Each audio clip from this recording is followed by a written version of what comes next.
Have you ever felt a subtle friction in your day? A sense that you are constantly in motion, yet somehow standing still? It often begins quietly. I have been noticing how the small yeses accumulate over time. It's a natural, almost invisible process. We are wired to be helpful, to connect, to contribute. And so we agree. We say yes, not with a grand declaration, but with a quiet nod, a quick tap on a screen, a simple, "Sure, I can do that." A single agreement to a minor task. A quick confirmation for a meeting you don't really need to be in. A casual promise to help with a small favor. Can you just look this over? Do you have 5 minutes for a quick call? Mind if I pick your brain? These are the small, seemingly weightless requests that populate our inboxes and our conversations.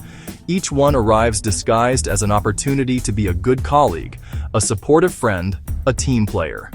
Each one, in isolation, seems inconsequential. A single grain of sand you can hold in your palm. Small, harmless requests that barely register on the scale of a day.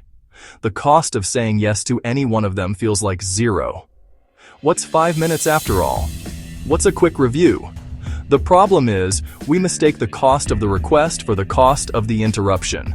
Every small yes, no matter how brief, carries a hidden tax, the mental effort of switching contexts, of pausing your own deep work, and of finding your way back to where you were.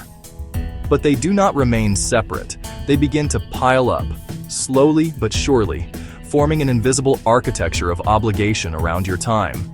These small weights, these tiny commitments, they link together. The 5-minute call creates a follow-up task. The quick review leads to a longer discussion. The small favor becomes a recurring responsibility. Your calendar, once a map of your intentions, slowly transforms into a record of other people's priorities. Your day is no longer your own. You do not always perceive the added weight at first. It is like dust settling on a forgotten shelf, only visible when your hand finally runs across the surface. The feeling is a dull ache rather than a sharp pain. It's the exhaustion at the end of a busy day where you can't point to a single meaningful accomplishment. It's the quiet dread of opening your email, knowing it holds a dozen more tiny weights waiting for you. It's the sense that your own important projects, the things that truly matter to you, are perpetually waiting just off stage.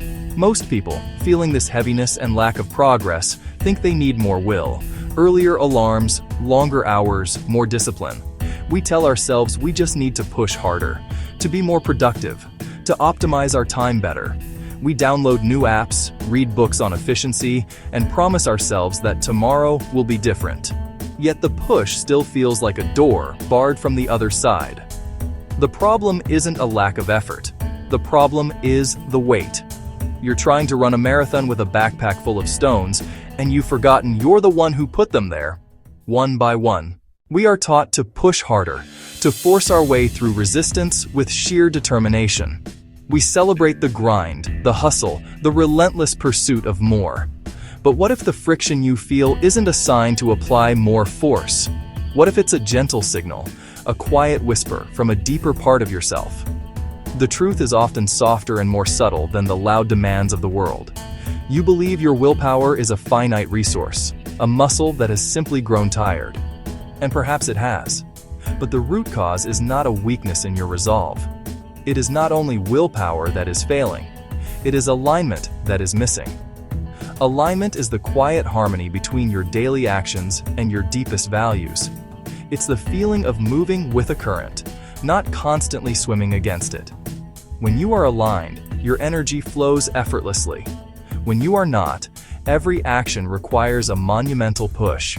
Think back to the invitations you accepted out of obligation, the projects you started from a place of expectation, not inspiration, the small favors that grew into significant drains on your time. You have said yes to too many divergent roads, and now you are trying to walk them all at once. Your inner compass is spinning wildly because you've given it too many destinations. Each yes was a promise, not just to others, but to a version of yourself you thought you should be. This isn't a conscious battle. Saying yes too often creates a subtle, persistent resistance inside you. It's a low-grade hum of internal conflict that you might mistake for fatigue or a lack of motivation. It's the quiet sigh before you open your laptop. It's the feeling of being spread thin, like a drop of water on a vast, dry surface. This internal friction is your soul's way of telling you that your path has strayed from your truth. One misaligned commitment is a thin rope you barely feel. You can carry it for miles without noticing its weight. But many make each step slow and laborious. Each new yes adds another rope, another thread of obligation, until you are dragging a heavy, tangled net behind you. The weight is not just in the tasks themselves, but in the cognitive load of carrying so many conflicting intentions. You are not just walking, you are pulling against yourself. The consequences are insidious. Your energy fractures into lesser streams. The mind becomes a buzz of unfinished loops. Simple things take longer. Small wins lose their joy. You find yourself procrastinating on tasks you once loved, not because they are difficult, but because they are part of the noise. Your focus shatters. The deep, restorative work you crave remains just out of reach, buried under a pile of shallow commitments. The goal, then, is not to build a stronger will, but to create a clearer path. A single yes is rarely just a word. It is a contract for future time, attention, and energy. We underestimate the cost. Even a quick meeting needs preparation, context switching, and follow-up. Small withdrawals from a finite account of mental energy. Individually negligible, collectively, they slow the whole system. The primary cost of too many yeses is the loss of contiguous blocks for meaningful work, and slowly, a loss of agency over your own time. Energy and attention are not infinite. They are precious investments. When aligned with core values and long-term goals, effort can feel energizing, even when hard. But misaligned tasks create a slow, almost imperceptible leak. You are busy carrying bricks everywhere else. Your own wall remains unbuilt. 1,000 tiny, irrelevant cuts blunt your sharpest thinking. Misalignment trains us to prefer distraction, eroding tomorrow's focus. Discipline is often framed as sheer will. However, this view is incomplete. Discipline is shaped by environment. Clutter, physical and digital, makes discipline harder. A perpetual cognitive overload turns focus into a fight. Resisting temptations moment by moment is exhausting. When the path of least resistance leads toward focus, discipline stops feeling like a battle. Discipline thrives in structure and clarity, not chaos. The restorative power of a single subtraction. We add new systems and tools, but often the calmer move is removal. One meeting, one recurring task, one source of distraction. The world does not end, but you feel a profound difference. A small, clear space appears. Use that hour. Sit with a problem. Give a project 60 focused minutes. Organize your thoughts. Plan with intention. One subtraction creates a ripple. Clarity invites more clarity. Your yes becomes more valuable. One subtraction often beats many additions. The calm that follows proves it. The geometry of focus is defined by what you remove. Focus is subtractive, not additive. It is about what you choose to ignore. A sculptor reveals the statue by removing what is not the statue. Turn off the distracting lights. Remove the opponent from the field. Conserve your finite executive function by eliminating triggers, not fighting them endlessly. Focus becomes a serene state you carve out of a noisy world. There is quiet power in choosing less. Maybes and shoulds shrink to a handful of musts. The next step becomes self-evident. With fewer fronts, each small win compacts into something meaningful. Every commitment occupies mental RAM. Closing a loop frees capacity. You feel lighter. Thoughts become clearer. Problem-solving improves when the hum quiets. Reduce friction so energy can flow toward what matters. With a sense of lightness and purpose. You do not need a monumental reason to let go. We often wait for a crisis, a burnout, a dramatic turning point before we give ourselves permission to step back. We imagine letting go requires a grand announcement or a profound justification that everyone will understand and applaud.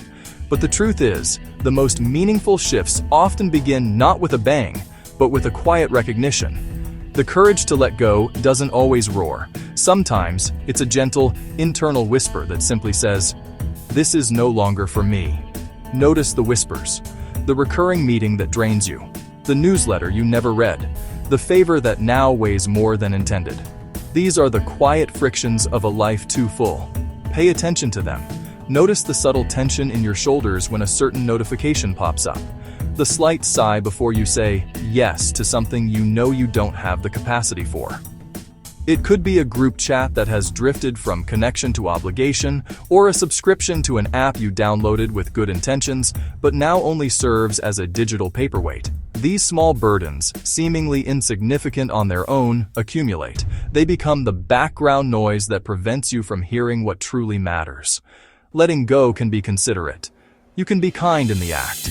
It isn't about abrupt endings or burning bridges. It's about honoring your own limits with grace. A simple, honest message declining an invitation is a kindness to both yourself and the other person. Unsubscribing from an email list respects the creator's work by ensuring their audience is genuinely engaged. It's a quiet act of curation, a gentle redirection of energy. We fear missing out or seeming unhelpful, so we collect obligations like dusty trophies. We say yes to preserve an image of ourselves as capable and generous, but this collection comes at a cost.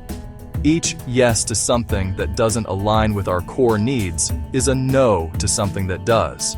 A no to rest, to deep work, to quiet connection with a loved one, or to the simple, restorative act of doing nothing at all. Choosing less can make life feel more full. A single quiet cup can hold the weight of an hour. When you subtract the noise, you create space. Space for the things you keep to breathe, to expand, to be fully appreciated. An empty hour in your calendar isn't a void to be filled, it's an invitation. An invitation to think, to wander, to listen to your own thoughts without interruption. This is where richness is found. Trust the value of your focused attention over the chaos at the edges. Your energy is a finite, precious resource. By choosing where it flows, you are not being selfish. You are being a responsible steward of your own life. Letting go of the non-essential is an act of deep respect for the things you choose to hold on to. It is the gentle, courageous work of designing a life that feels less like a burden and more like your own.